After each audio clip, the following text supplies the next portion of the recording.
سورہ بقرہ کی آیت نمبر 126۔ وَإِذْ قَالَ إِبْرَاهِيمُ رَبِّ اجْعَلْ هَٰذَا بَلَدًا آمِنًا وَارْزُقْ أَهْلَهُ مِنَ الثَّمَرَاتِ مَنْ آمَنَ مِنْهُمْ بِاللَّهِ وَالْيَوْمِ الْآخِرِ قَالَ وَمَنْ كَفَرَ فَأُمَتِّعُهُ قَلِيلًا ثُمَّ أَضْطَرُّهُ إِلَىٰ عَذَابِ النَّارِ وَبِئْسَ الْمَصِيرُ۔ اور یاد کیجئے جب ہم نے بیت اللہ کو، کعبے کو لوگوں کے لیے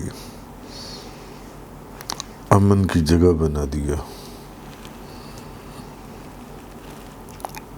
وَاتَّخِذُوا مِن مَّقَامِ إِبْرَاهِيمَ مُصَلًّى، اور مقام ابراہیم کو نماز پڑھنے کی جگہ بنا لو۔ وَعَهِدْنَا إِلَىٰ إِبْرَاهِيمَ وَإِسْمَاعِيلَ، اور ہم نے ابراہیم اور اسماعیل سے تاکیداً فرمایا أَن طَهِّرَا بَيْتِيَ لِلطَّائِفِينَ وَالْعَاكِفِينَ وَالرُّكَّعِ السُّجُودِ، کہ میرے گھر کو طواف کرنے والوں، اعتکاف کرنے والوں، رکوع کرنے والوں اور سجدہ کرنے والوں کے لیے پاک رکھو۔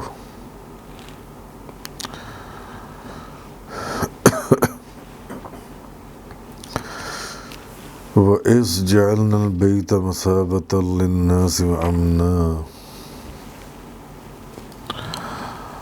مثابہ کا معنی ہے لوٹنے کی جگہ۔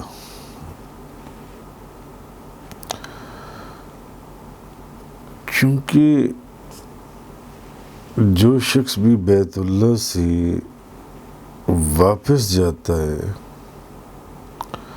وہ سیر نہیں جاتا، وہ سیر نہیں ہوتا، اور پھر دوبارہ وہاں جانے کی تمنا رکھتا ہے، اور پھر دوبارہ وہاں جانا چاہتا ہے کہ میں دوبارہ وہاں چلا جاؤں۔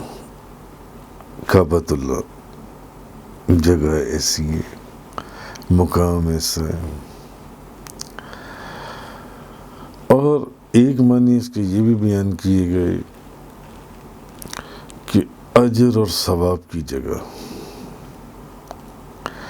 کیونکہ عبادت میں جتنا اجر اور ثواب کعبۃ اللہ میں ملتا ہے وہ کہیں اور نہیں ملتا، کہیں اور نہیں۔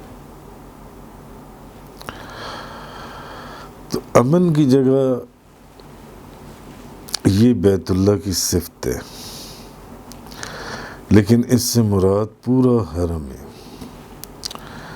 اور اس پر تمام ائمہ کا اتفاق ہے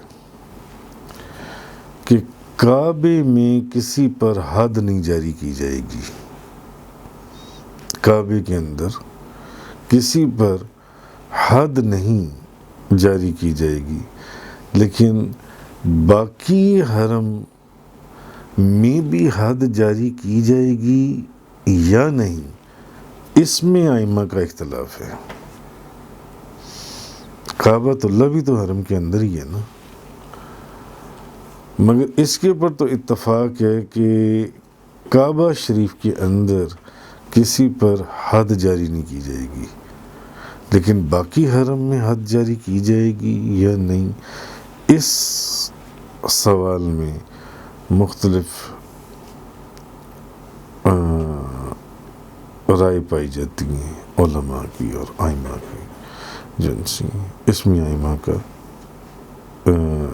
اختلاف ہے، اس میں اتفاق ہے۔ مثلا امام اعظم ابو حنیفہ کے نزدیک حرم میں کسی شخص سے قصاص لیا جائے گا، نہ کسی پر حد جاری کی جائے گی۔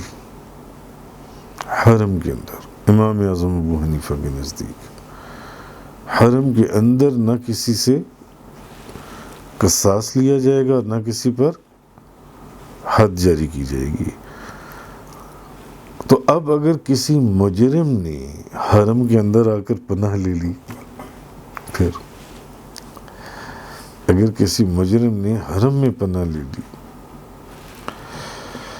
تو اس پر کھانا پینا بند کر دیا جائے گا اور اس سے کوئی معاملہ نہیں کیا جائے گا یہاں تک کہ وہ حرم سے باہر آ جائے، اور جب وہ باہر آ جائے گا تو اس پر حد جاری کر دی جائے گی۔ جب باہر آ جائے گا حرم سے، تو اگر کوئی حرم میں پناہ لے لے تو اس کا طریقہ یہ ہے کہ اس پر کھانا پینا بند کر دیا جائے امام اعظم ابو حنیفہ کے نزدیک، اور اس سے کوئی معاملہ نہ کیا جائے یہاں تک کہ وہ مجبور ہو کے وہ باہر نکل آئے، اور جب وہ باہر نکل آئے تو اب اس پر حد جاری کر دی جائے اس کے جرم کی جرم سی ہے۔ اس میں مختلف اقوال ہیں مختلف ائمہ کے۔ امام اعظم ابو حنیفہ رضی اللہ تعالی عنہ کا جو قول ہے وہ میں نے آپ کو بتا دیا۔